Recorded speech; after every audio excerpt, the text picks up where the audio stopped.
All righty, happy Friday.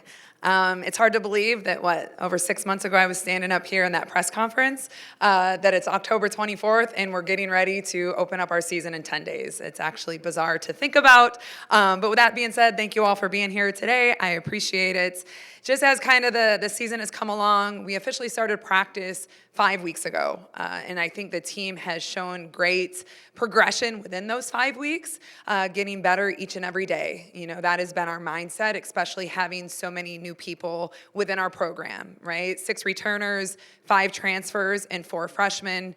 So no matter what year they are, right, how long they've been here, our staff, everybody is learning something new, you know, and it's not just the X's and O's, the offense, the defense, it's standards, it's expectations that we have to teach, right? It's leadership.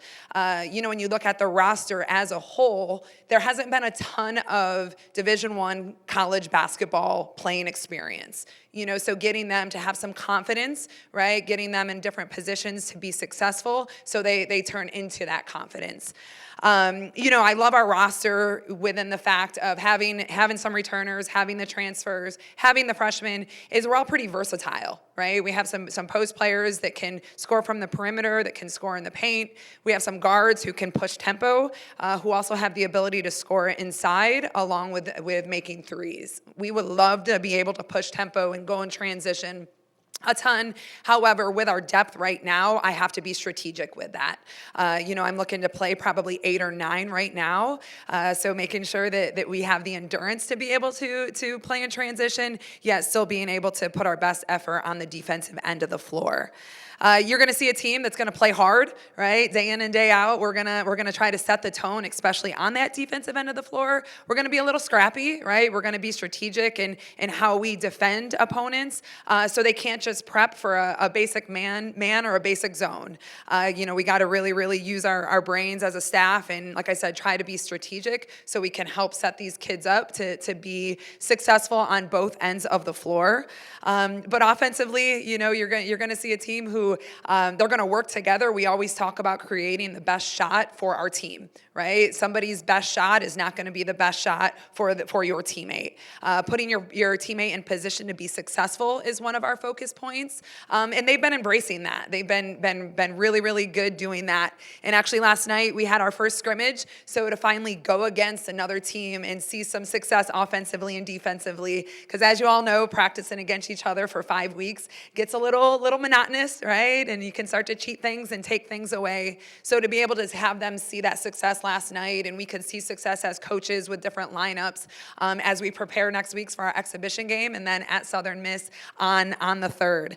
Non-conference schedule as a whole, you know, I'm excited about. I think we have a lot of regional opponents that should be very competitive right off the jump. You know, opening up here in the Convo Center on November 7th, like Mike had said, versus our future Horizon League opponent in Wisconsin, Milwaukee. Really excited just to kind of see where we stand up versus them, you know, and then we host Western Illinois. Then we're playing a little other local with at Southern Illinois,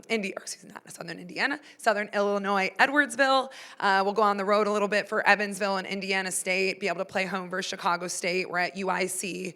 But we're gonna take it game by game, you know, as much as I love to look in the non-conference and look at the conference, right? We look at the practice ahead of us, we'll look at the game ahead of us, but can continue to look to get to better by 1% every day. So our ultimate goal of playing the best basketball that we can be playing is in March, right? We're not talking about what our record's going to be, what it's like to win a championship. Our goal is to play the best basketball in March once we get there. With that being said, any questions? Coach, I know you mentioned how 6 months ago, just 6 months ago, you were standing up there, introductory presser, and now you're half a year into the role. Just how's it felt, you know, transitioning to the new job? Yeah.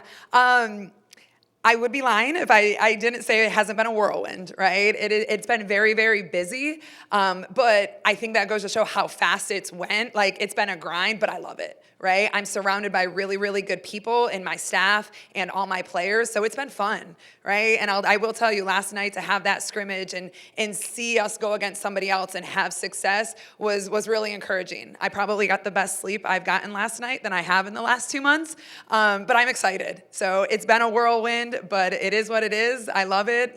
Like I said, the people that I'm around are making it, but we'll continue to progress. We're really hitting the recruiting trail hard, right, to graduate our seniors that we have and be able to get some more players in here that are ready to have this success as we build this program back up. And you mentioned the recruiting, and obviously, you've had to bring in players of your own as you build this new team. Just who stood out to you from who you've brought in so far? Yeah, I think our transfers have stood out the most, and, the three that I really want to highlight would be our point guard and Keika Lassen, a grad transfer from St. Bonaventure. She's going to have the basketball a lot in her hands offensively, but defensively, she sets the tone for us, okay? She can make things happen, whether it's pressuring the ball, whether it's reading passing lanes. So she's been fantastic. And then two post players that we have, Nevaeh Wingate, she'll be a junior transfer from St. John's. And, I've had the pleasure of coaching Nevaeh in AAU, and that's how we developed this relationship, and actually probably how I got her out here to DeKalb from St. John's. But she's done a great job for us, both in the paint. She's very physical, right? She's quick enough where she can guard post players in the paint and on the perimeter. And she can score in multiple dimensions as well. Lastly would be our senior transfer, another post player, Teresa Mbemba. Okay, she came in from Presbyterian. She's a phenomenal athlete. Her body, she's long and lanky, the way she runs the floor. But similar to Nevaeh, she can guard on the perimeter, right? So that's going to be able to be strategic, on the defensive end of when we're switching ball screens, because we have post players that can defend on the perimeter. So really excited about those three. And our last one would be Lexi Kirsten. She's a local kid out of Chicago. She spent her first 2 seasons at Vermont. She's going to come in and just be a steady Eddie for us. But same thing, able to defend, which, as you can see, a common denominator, right? Talking a lot about defense. But really excited about those as a unit. And what's it like to have a player like Alicia Doyle back for this team? Yeah, Alicia, obviously her basketball skill set is phenomenal, and really excited. Last year when you look at the team, she played the most minutes on that roster, and they had a lot of talent, and so she played a lot of minutes. She can score in multiple ways, but I think the best thing about Alicia right now is her leadership. Okay, she's been able to lead by example over the summer, and now it's using her voice, and she unfortunately has suffered an injury, so she is day by day at the moment. But I think her seeing the game in a different way of not being out on the court has been really good for her, and I think that's going to really can help her grow as she progresses. I think you did point out what we were all thinking. You were mentioning people who can defend a lot.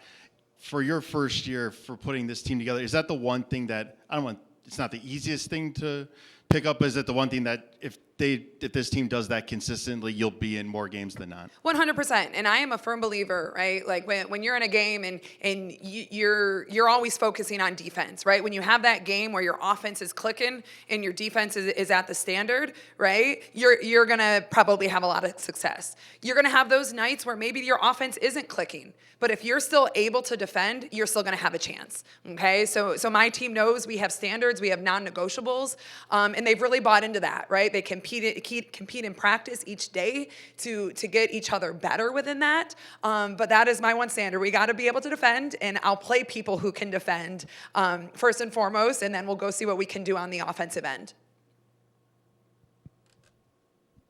You mentioned building the confidence of your players. How have you seen that confidence or that mental growth kind of, grow since they stepped on campus to where they are today? Yeah, I think it's grown tremendously, and I'll give a lot of credit to my assistants who work really close with all of our players. Whether that's spending time with them on the court, maybe working at things that they've been struggling with, or maybe continuing to work things that they're really good at.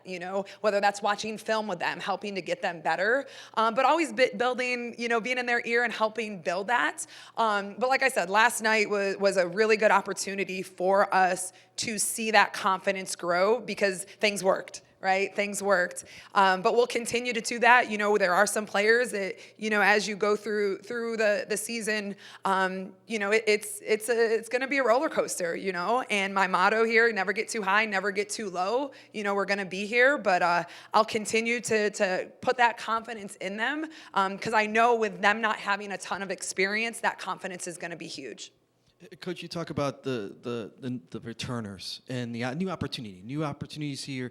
Talk to me about Maria and Marta and even Reagan. Hopefully Reagan can be out there more. Just opportunities now that they have with the new opportunity, new coach. Yeah, for sure. That is something that I talked to them, first when I got here in April and meeting as a unit. They had graduated a bunch of seniors, right? A lot of talent, and they may or may not have gotten the minutes that they wanted.